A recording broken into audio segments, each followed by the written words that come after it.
নমস্কার। সুব্রত মণ্ডলবাবুর একটি প্রতিবাদী কবিতা, হোক হোক হোক প্রতিবাদ।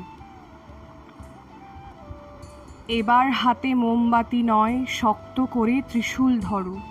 মুখোশধারী অসুর যত, তাদের এবার নিধন করো।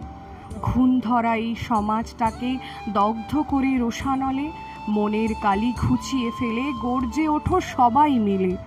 বিচার আসুক খুবই দ্রুত, মুখোশগুলো পড়ুক খুলে। নরখাদক ভেকধারীদের চড়াও এবার তপ্ত শুলে। তাদের তুমি চিনে রেখো বুদ্ধিজীবী শীত ঘুমেতে।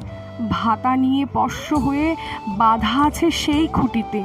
মানুষ তুমি এবার জাগো, ঘুমিয়ে তুমি থাকবে কত।